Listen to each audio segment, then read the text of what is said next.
Good evening friends, मैं कनिका गौतम एक बार फिर आपके सामने एक न्यू वीडियो लेके आई हूँ जो है क्लास 8 का चैप्टर नंबर 1 यानी कि क्रॉप प्रोडक्शन एंड मैनेजमेंट। देखो क्रॉप क्या होता है। When plant of the same kind are cultivated at one place in a large scale, यानी कि जो बहुत बड़ी मात्रा में उगाया जाता है उसको ही हम बोलते हैं क्रॉप बोलते हैं। जैसे गेहूँ हमने बहुत बड़े एरिया में उगा दिया तो उसको हम क्या बोलते हैं, क्रॉप बोलते हैं। तो जैसे गेहूँ उगा दिया वैसे ही यहाँ पर हम चावल भी उगा सकते हैं, वैसे ही बहुत बड़ी मात्रा में मूंगफली भी उगा सकते हैं। तो जो भी चीज़ हम बहुत बड़ी संख्या में उगाते हैं उसको ही हम क्या बोलते हैं, क्रॉप्स बोलते हैं। ठीक है, अब हम आगे बढ़ते हैं।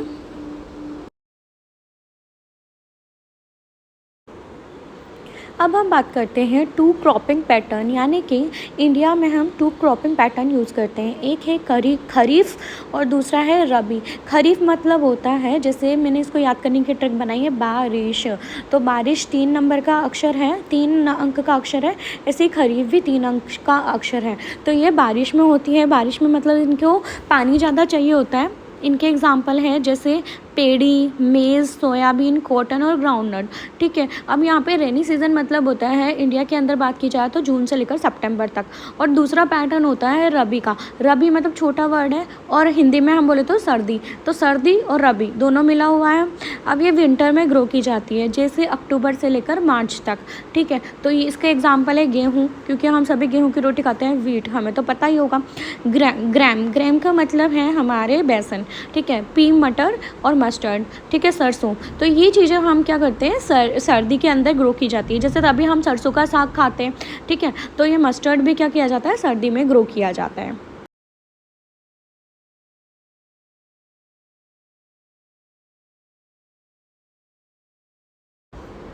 अब हम बात करते हैं एग्रीकल्चर प्रैक्टिसेस। एग्रीकल्चर प्रैक्टिसेस मतलब होता है, एग्रीकल्चर में हमें कुछ भी चीज़ को ग्रो करने के लिए क्या क्या करना पड़ेगा। तो पहली स्टेप है प्रिपरेशन ऑफ सॉइल। सबसे पहले हमें सॉइल को तैयार करना पड़ेगा। ऑब्वियस सी बात है, आज सॉइल तैयार नहीं होगा तो हमें उसमें ग्रो कैसे करेंगे। तो हमें सबसे पहले मिट्टी को ऊपर नीचे करना पड़ेगा ताकि ह्यूमस ऊपर आ जाए और मिट्टी में जगह हो जाए, ताकि जो भी हम प्लांट ग्रो करें उसको आराम से ब्रीथिंग ले सके और वाटर भी प्रॉपर मिल सके। सेकेंड स्टेप है सोइंग। सोइंग का मतलब होता है बीज डालना। ठीक है, थर्ड है एडिंग मैन्योर एंड फर्टिलाइज़र। अब हमें उसको पोषण देना पड़ेगा तो उसको न्यूट्रिएंट्स देना पड़ेगा। न्यूट्रिएंट्स देने के लिए हमें मैन्योर और फर्टिलाइज़र देना पड़ेगा। 4th नंबर पे है इरिगेशन। इरिगेशन मतलब टाइम टाइम पे पानी देना। 5 नंबर पे प्रोटेक्टिंग फ्रॉम वीड्स, यानी कि हमें वीड्स से बचाना, जो बेकार के प्लांट्स हैं, अनवांटेड प्लांट्स हैं, उनको हटाना। इसके बाद है 6 नंबर पे हार्वेस्टिंग। हार्वेस्टिंग मतलब फसल को काटना।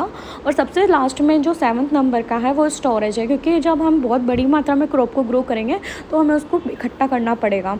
तो ये सारे एग्रीकल्चर प्रैक्टिसेस के अंदर आता है।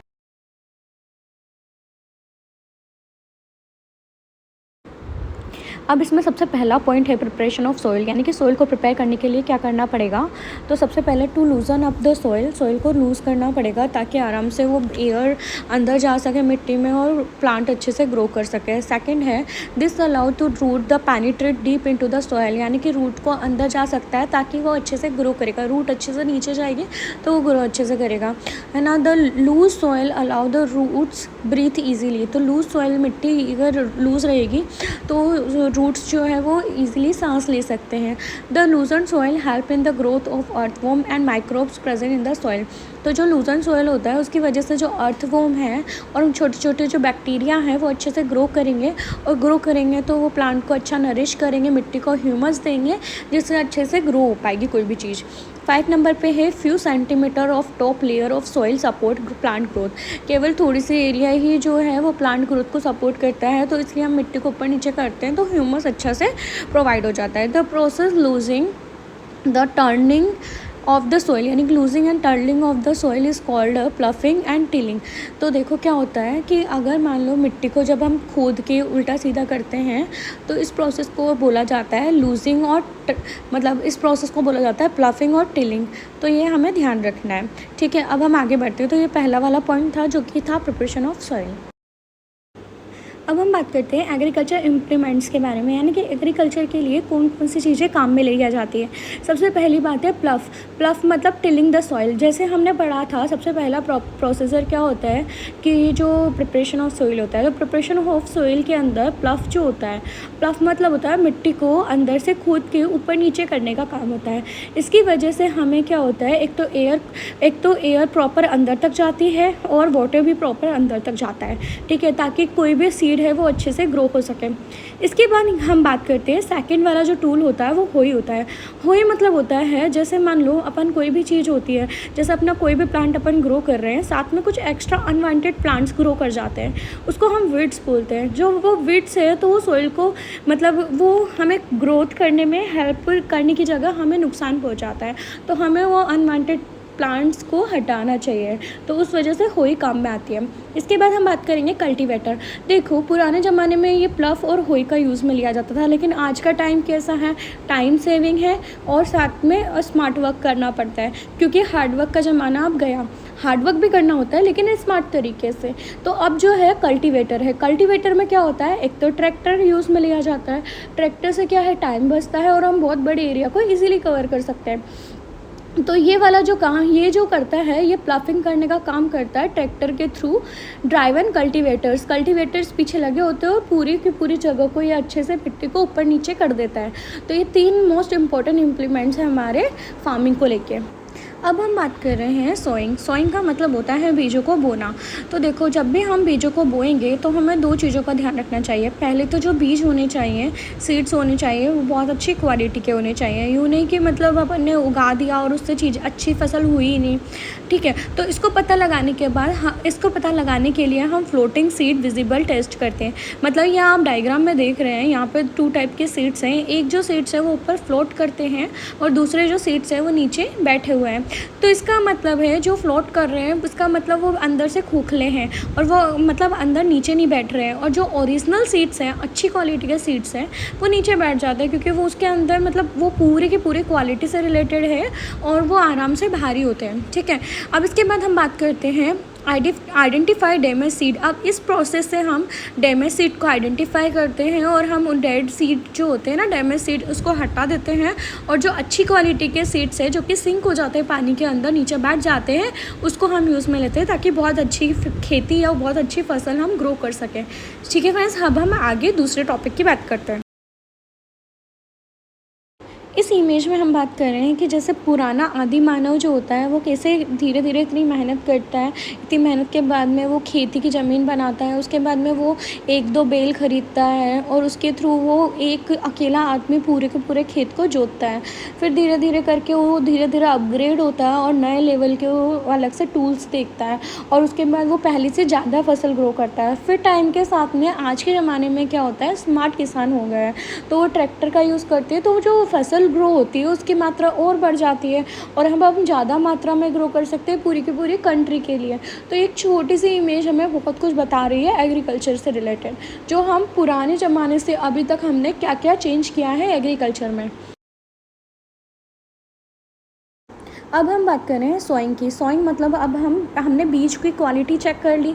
अब हमने पहले तो मिट्टी को सही कर लिया, फिर हमने बीजों की क्वालिटी चेक कर ली ताकि हम बहुत अच्छी फसल ग्रो कर सकें। इसके बाद हमने यहाँ पर 2 टूल्स की बात करी है। ट्रेडिशनल टूल्स मतलब होते हैं जो पुराने ज़माने में जो आदि मानव और जो नॉर्मल लोग यूज़ में लेते थे, और मॉडर्न टूल्स मतलब होता है जो आज के ज़माने में यूज़ में लेते हैं। तो देखो जो पुराने ज़माने में यूज़ में लिए जाते थे वो थे फ्यूनल शेप्ड। फ्यूनल शेप्ड मतलब होता था एक जैसे मेहंदी की कोन आती है ना, वैसे कोन टाइप की एक कोई चीज़ होती थी, टूल होता था, जिससे क्या होता था बीज अंदर डाला जाता था उसके अंदर, फ्यूनल के अंदर, और वो नीचे पहुंच जाता था बिल्कुल जहाँ पर हमें ग्रो करना होता है, ठीक है। तो यहाँ तक आप लोगों को क्लियर हो गया। जिसके नीचे जो होता था एंड जो होता ना वो पाइप का, वो एक शार्प एंड होता था, यानी कि बहुत तिकोना होता था, ठीक है, ताकि वो जो सीड है वो प्रॉपरली अंदर तक चला जाए। पर इसमें क्या होता था, मेहनत ज़्यादा लगती थी और मैनुअली काम ज़्यादा होता था, यानी कि इसी एक आदमी को बहुत ज़्यादा मेहनत करनी पड़ती थी। अब देखो मॉडर्न टूल में क्या होगा। मॉडर्न टूल के अंदर सीड ड्रिल का यूज़ किया जाता है। सीड ड्रिल के अंदर क्या होता है, ट्रैक्टर का यूज़ किया जाता है, पीछे उसको लगाया जाता है और वो जो सीड ड्रिल है वो एक फिक्स डिस्टेंस के साथ में वो बीज को बोता है, और ताकि हमारा टाइम और लेबर बचती है। तो मॉडर्न जो मेथड है वो स्मार्ट वे को देखो इसी में से हम कह सकते हैं कि मैन्योर और फर्टिलाइज़र दोनों ही ये होता है। एक तो मैन्योर और फर्टिलाइज़र दोनों ही हमें न्यूट्रिएंट्स प्रोवाइड करते हैं, यानी कि प्लांट्स को न्यूट्रिएंट्स प्रोवाइड करते हैं ताकि बेस्ट क्वालिटी की क्रॉप्स ग्रो हो सके। इसके बाद क्रॉप रोटेशन का मतलब होता है जैसे मान लो इस साल गेहूँ की फसल उगा ली, या सॉरी फॉर एग्जाम्पल मान लो कि एक साल के अंदर विंटर सीजन में हमने दूसरी फसल ग्रो कर दी और रेनी सीजन में हमने दूसरी फसल ग्रो कर दी, तो इस तरीके को हम क्रॉप रोटेशन बोलते हैं, मतलब बदल बदल के खेती करना।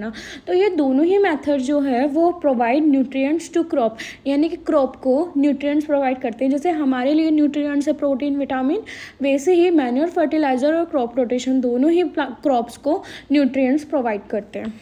अब हम न्यूट्रिएंट्स की बात करते हैं, तो न्यूट्रिएंट्स के लिए सबसे इम्पॉर्टेंट जो बैक्टीरिया होता है वो होता है राइजोबियम बैक्टीरिया। जैसा कि मैं डायग्राम में दिखा रही हूँ आपको कि एक पी प्लांट है। पी प्लांट मतलब जैसे फलीदार पौधे, मान लो कि जैसे मटर का पौधा हो गया या दूसरा जो भी फली वाले पौधे होते हैं, उसके नीचे उसके अंदर जो है राइजोबियम बैक्टीरिया होता है, मतलब उसके रूट्स में होता है। तो वो क्या करता है, हमारे एटमॉस्फेयर में ऑलरेडी नाइट्रोजन प्रेजेंट है, मतलब 78% नाइट्रोजन हमारे एटमॉस्फेयर में है। हम उसका मतलब जो प्लांट्स है उसको डायरेक्टली नहीं ले सकते, तो मतलब हम उनको मैन्योर और फर्टिलाइज़र के फॉर्म में ये चीज़ पहुंचाते हैं, नाइट्रोजन उनको एड ऑन करते हैं ताकि उनको न्यूट्रिएंट मिले। लेकिन राइजोबियम बैक्टीरिया ऐसा है जो कि फलीदार पौधों के अंदर मिलता है, और वो क्या करता है, उसके पास एक स्पेशल क्वालिटी है, वो है कि वो जितने भी एटमॉस्फेयर में जितने भी नाइट्रोजन होता है उसको फिक्स करके प्लांट को दे देता है। तो देखो इसको नाइट्रोजन फिक्सेशन का काम बोलते हैं राइजोबियम बैक्टीरिया को, जिससे क्या हो, प्लांट को न्यूट्रिएंट्स मिल जाए और बिना किसी फर्टिलाइज़र और मैन्योर के वो आराम से ग्रो करे और बहुत अच्छा ग्रो करे। तो देखो फलीदार पौधों को जो बोलते हैं लेग्यूमिनस प्लांट्स बोलते हैं। ये मैंने आप लोगों को आराम से नोट्स बना के दे रखे हैं, आप इसको स्क्रीनशॉट भी ले सकते हैं, चाहो तो अपनी लैंग्वेज में लिख भी सकते हैं। अब जो सबसे इम्पॉर्टेंट क्वेश्चन बन सकता है किसी भी चीज़ का, तो वो है जैसे आप एग्ज़ाम की बात करो या फिर आप किसी और एग्ज़ाम्स जो भी है कंपटीशन लो या फिर कोई सा भी नॉर्मल एग्ज़ाम लो, उसमें हम देख सकते हैं कि difference between fertiliser and manure. तो फर्टिलाइज़र और मैन्योर दोनों एक ही काम करते हैं, प्लांट को न्यूट्रिएंट्स प्रोवाइड करते हैं। तो इन दोनों में डिफरेंस क्या है, तो हम डिफरेंस की बात करते हैं। तो सबसे पहले हम बात करते हैं फर्टिलाइज़र। फर्टिलाइज़र एक इनऑर्गेनिक सॉल्ट है। इनऑर्गेनिक उसको बोला जाता है जिसमें कार्बन यूज़ में नहीं आता, कार्बन से बनी हुई चीज़ें नहीं होती, ठीक है। फॉर एग्जांपल अपन जनरल वे में बोले कि खाने वाली जितनी भी चीज़ें हैं वो नहीं होती हैं फर्टिलाइज़र, मतलब ये एक फैक्ट्री में बना सकते हैं अपन, मतलब केमिकल्स होता है इजी लैंग्वेज में। सेकंड बात करते हैं हम प्रिपेयर्ड इन फैक्ट्रीज़। तो ऑब्वियस सी बात है केमिकल है तो फैक्ट्रीज़ में बनाया जाता है, ठीक है। तो हम मैं कंपेयर करके पढ़ा रही हूँ तुम लोगों को। तो देखो it is a man made inorganic salt, तो ये ह्यूमन बनाता है, और इनऑर्गेनिक सॉल्ट होता है मतलब खाने वाली चीज़ नहीं होती है। मैन्योर की बात करें तो it is a natural substance, तो ये खाने वाली चीज़ें होती है। जैसे मान लो अपने जितने भी छिलके वगैरह होते हैं, जैसे मान लो सब्जी के छिलके, केले के छिलके और काऊ डंक और कैटल डंक, मतलब उनका जो गोबर है वो, तो ये सब सड़ा के और ये मैन्योर बनता है, ठीक है। इसके बाद हम सेकंड पॉइंट पे बात करते हैं prepared in factories. Fertiliser factories में प्रिपेयर होता है, जबकि मैन्योर हम कहीं पर भी बना सकते हैं, फील्ड में भी बना सकते हैं। फर्टिलाइज़र की बात करें तो does not provide any humus to soil, मतलब हमने एक बार डाल दिया, एक बार की फसल अच्छी हो गई, लेकिन वो ज़मीन को नुकसान पहुंचाते हैं। मैन्योर की बात करें तो provide lotus humus to the soil, यानी कि ये बहुत ज़्यादा नरिश करते हैं हमारी ज़मीन को, तो मैन्योर बहुत अच्छा होता है।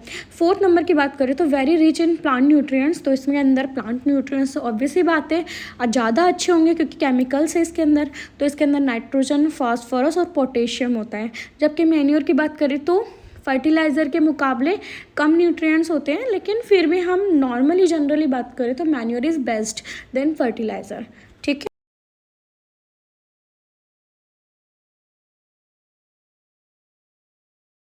अब हम बात करें इरिगेशन का। इरिगेशन का मतलब होता है टाइम टू टाइम पौधों को पानी देना, ठीक है। To supply water to crops at regular intervals is called irrigation. ऐसा नहीं है कि एक बार में हम बहुत सारा पानी डाल दें, और ऐसा भी नहीं है कि हम तो एक बार पानी डाल के छोड़ दें या फिर अपन पानी डालें या फिर हम कभी भी किसी भी टाइम पानी डालें। तो इसका एक फ़िक्स टाइम पीरियड होता है, उसी टाइम पे हमें पानी डालना होता है, इसको ही हम बोलते हैं इरिगेशन। और यहाँ पे जो मैंने एग्जांपल दिया हुआ है, ये मॉडर्न मेथड का जो डायग्राम में देखो आप कहीं पर भी पार्क में जाते हो तो ऐसा पानी के फव्वारे आप देखते होंगे, तो इसको स्प्रिंकल मेथड बोलते हैं, ठीक है। अभी मैं आप लोगों को बताऊँगी स्प्रिंकल मेथड क्या होता है, ठीक है। अब हम बात करते हैं सोर्सेस ऑफ इरिगेशन क्या होता है, यानी कि इरिगेशन हम किस किस टाइप से दे सकते हैं। तो देखो, हम जब भी किसी भी चीज़ के बारे में बात करते हैं हम दो चीज़ें ज़रूर देखते हैं, एक तो ट्रेडिशनल, एक मॉडर्न। तो यहाँ पर भी इरिगेशन के अंदर भी हमारे दो टूल्स काम में आते हैं, एक तो होता है ट्रेडिशनल और एक होता है मॉडर्न। ट्रेडिशनल के अंदर हमारा टाइम ज़्यादा लगता है और लेबर भी ज़्यादा लगती है। मॉडर्न मेथड में टाइम भी बचता है और लेबर भी बचती है। ठीक है, तो देखो फर्स्ट मेथड है mod system. Mod system mod मतलब होता है पुली सिस्टम। ठीक है, पुली सिस्टम भी बोला जाता है इसको। पुली सिस्टम मतलब होता है जैसा पुल करके हमें पानी निकालना होता है, ऐसा समथिंग कुछ होता है। सेकंड में चेन पंप होता है। ठीक है, थर्ड के अंदर ढेकली होती है और फोर्थ होता है राहत। तो ये एक इम्पॉर्टेंट है, ट्रेडिशनल टूल्स पूछ लिया जाता है एग्जाम में कि इरिगेशन के ट्रेडिशनल टूल कौन कौन से हैं।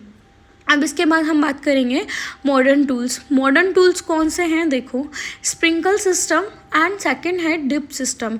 ठीक है, तो स्प्रिंकल सिस्टम मतलब क्या होता है, जैसे मान लो अभी मैंने आपको फोटो दिखाया था। स्प्रिंकल सिस्टम मतलब होता है पूरा का पूरा पानी जो है उसको मतलब फव्वारे के तरीके से चलाना। और सेकंड है डिप सिस्टम। डिप सिस्टम के अंदर होता है मतलब बूंद बूंद करके पानी देना। इसमें क्या होता है, इस दोनों ही मेथड का यूज़ किया जाता है। जहाँ पानी की बहुत ज़्यादा कमी है वहाँ पर फसलों को ग्रो करने के लिए बहुत इंपॉर्टेंट है ये। अब हम बात करते हैं वीड्स। तो देखो, सबसे पहले हमने बात करी थी अनवांटेड प्लांट्स। तो देखो क्या होता है, वीड्स जो होते हैं, जैसे मान लो अपन ने वीट को ग्रो करा, यानी कि गेहूं की फसल को ग्रो करा, तो जो गेहूं है तो गेहूं के साथ में कुछ बेकार के प्लांट्स भी उग जाते हैं। तो देखो उसकी वजह से क्या होता है, तो गेहूँ के जो बीज हैं उसको प्रॉपर एयर नहीं मिल पाती, प्रॉपर सनलाइट नहीं मिल पाती, तो उनको बहुत कॉम्पिटिशन फील करना पड़ता है। तो इस वजह से हमें वीड्स को हटाना पड़ता है ताकि हम बहुत अच्छा से क्रॉप को ग्रो कर सकें। तो इसको हम जो अनवांटेड प्लांट्स होते हैं जो क्रॉप के साथ उग जाते हैं उसको ही हम बोलते हैं वीड्स। अब देखो वीडिंग क्या होता है। वीडिंग का मतलब होता है the removal of weeds is called a weeding.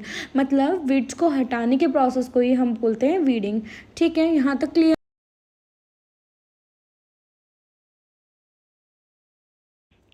अब वीडीसाइड्स क्या होता है, देखिए वीडीसाइड्स मतलब जैसे मान लो वीडिंग किया, मतलब वीडिंग का मतलब हम मैन्युअली हटाते हैं, यानी कि हाथ से तोड़ तोड़ के या किसी भी टूल से हम उसको हटाते हैं, तो उसको नॉर्मल बात करते हैं। लेकिन यहाँ पे वीडीसाइड्स का मतलब होता है अगर हम किसी वीड्स को केमिकल के थ्रू हटाते हैं, लेकिन ऐसे केमिकल जो फसल को नुकसान नहीं पहुँचाते, सिर्फ और सिर्फ वीड्स को ही नुकसान पहुँचाते हैं, उनको बोला जाता है वीडीसाइड्स, जिनके एग्जाम्पल है 2,4-D। तो ये एक इम्पॉर्टेंट है गवर्नमेंट एग्जाम के तरीके से, क्योंकि गवर्नमेंट एग्जाम में इस तरीके की चीज़ें जरूर पूछी जाती है कि जैसे वीडीसाइड्स के नाम बताओ, तो वीडीसाइड्स का नाम है यहाँ पे 2,4-D। ठीक है, अब हम बात करते हैं हार्वेस्टिंग। हार्वेस्टिंग का मतलब होता है किसी भी फसल को जब वो ग्रो कर जाए, मैच्योर हो जाए, पूरी तरीके से बड़ी हो जाए, उसके बाद उसको तोड़ना और उसमें से बीजों को अलग करना और फसल को अलग निकाल देना, तो उसको ही बोलते हैं हम हार्वेस्टिंग। ठीक है, और बहुत सारे जगहों पे हार्वेस्टिंग फेस्टिवल्स भी मनाए जाते हैं, जैसा कि हम खुद देखते हैं, जैसे पोंगल हो गया, काइट फेस्टिवल हो गया, ये सब। इसके बाद हम बात करते हैं थ्रेशिंग की। तो थ्रेशिंग का मतलब होता है the grain seeds need to be separated from chaff. मतलब हमें उनके बीज से या उनके कचरे से उस मेन सीड्स को अलग करना, उसको ही हम बोलते हैं थ्रेशिंग। ठीक है, यहाँ तक आप लोगों को क्लियर हो गया। अब हम आगे बात करते हैं विनोइंग। विनोइंग मतलब क्या होता है, देखो आपने कभी गाँव में गए हो तो आपने देखा होगा कि जो छिलके रहते हैं और छिलके के साथ में गेहूँ रहते हैं या कोई भी चीज़ रहती है, उसको हम हवा के थ्रू जो कचरा है वो बाहर दूर चल के उड़ जाता है और जो मेन जो सीड्स है वो जगह पे गिर जाते हैं। तो इस प्रोसेस को विनोइंग बोला जाता है, ताकि हम बेटर क्वालिटी के सीड्स को देख सकें और बेटर टाइप के सीड्स को हम अलग कर सकें और कचरे को अलग कर सकें। अब हम इसके बाद सेकंड स्टेप पे आते हैं। सबसे लास्ट स्टेप है ये स्टोरेज। स्टोरेज का मतलब होता है, जैसे मान लो अब हमने क्या करा, बहुत लार्ज क्वांटिटी में कोई भी चीज़ ग्रो कर दी, तो इनको हम कैसे इनको संभाल के रखते हैं ताकि वो ख़राब ना हो। तो इसको हम जूट बैग्स के अंदर रखते हैं, यानी कि बोरी के अंदर, जूट की बोरी के अंदर रखते हैं। साथ में हम मेटेलिक बीन्स के अंदर रखते हैं, यानी कि मेटल के बने हुए बड़े बड़े बीन्स के अंदर रखा जाता है इसको। ठीक है, अब large scale storage of grains done in silos. ठीक है। इनको कहाँ क्या बोला जाता है, सिलोज बोला जाता है। सिलोज और ग्रेनरीज के अंदर प्रोटेक्ट किया जाता है। क्यों? क्योंकि ये क्या है, इसको चूहे भी खा सकते हैं और इंसेक्ट भी खा सकते हैं। तो ये मेटेलिक बीन्स के अंदर रखा जाता है, जिनको सिलोज और ग्रेनरीज भी बोला जाता है। ठीक है। अगर हम घर में स्टोर करते हैं, ऑब्वियसली बात है सबके घर में ड्रम होगा और सभी मतलब साल भर का गेहूँ तो इकट्ठा करते ही हैं, तो उसके अंदर ड्राइड नीम लीव्स डाली जाती है ताकि वो ख़राब ना हो। इसके बाद हम बात करते हैं कि कभी कभी अगर हमें बहुत बड़ी मात्रा में उसको इकट्ठा करना होगा तो हम उसको स्पेसिफिक गोडाउन के अंदर रखते हैं ताकि वो ख़राब ना हो और माइक्रो ऑर्गेनिज्म और पेस्ट उसको नुकसान ना पहुंचाए। तो स्टोरेज एक मोस्ट इम्पॉर्टेंट चीज़ है। अगर स्टोरेज ना हो तो हर कोई भी इंसान भूखा रह सकता है, क्योंकि फॉर एग्जांपल हर टाइम फसल अच्छी तो नहीं हो सकती। तो इस तरीके से स्टोरेज करके रखना बहुत इम्पॉर्टेंट काम है। अब हम एनिमल हस्बेंड्री की बात करते हैं। एनिमल हस्बेंड्री मतलब होता है एनिमल्स का रखरखाव करना, ताकि हम उनकी जो चीज़ें हैं उनको यूज़ कर सकें। देखो, एनिमल्स रियर्ड एट होम, यानी कि एनिमल्स को अगर हम घर पे रखते हैं तो ठीक है। In farms have to provide proper food, मतलब अगर हम फार्म में किसी भी एनिमल को रखते हैं और उनको प्रॉपर फूड देते हैं, शेल्टर यानी कि घर देते हैं और केयर देते हैं, when this is done in large scale, अगर इसको बहुत बड़ी मात्रा में किया जाता है तो इसको ही हम एनिमल हस्बेंड्री बोलते हैं। देखो मैंने डायग्राम में दिया हुआ है, यहाँ पर पिग दिख रहा है और ये बफेलो और काऊ है। तो इन सब ये ऐसे बहुत सारे एनिमल्स होते हैं जिनको बहुत बड़े स्केल पे इनको क्या किया जाता है, पालन किया जाता है, प्रॉपर केयर की जाती है, ताकि हम उनके जो दूध वगैरह है या जितनी भी चीज़ें उनके काम में ली जाती है, जैसे मीट वगैरह है, तो इन सबको यूज़ में ले सकें। सो फ्रेंड्स, अगर आपको मेरा ये वीडियो पसंद आता है तो प्लीज़ इसे लाइक, शेयर एंड सब्सक्राइब जरूर कीजिए एंड बेल आइकन को जरूर दबाइए। जैसे ही मेरा न्यू वीडियो आता है सबसे पहले आप लोगों तक जरूर पहुंचेगा। प्लीज़ जल्दी से फॉरवर्ड कीजिए ताकि मैं नेक्स्ट वीडियो बनाऊं और मुझे मोटिवेशन मिले। Thank you so much.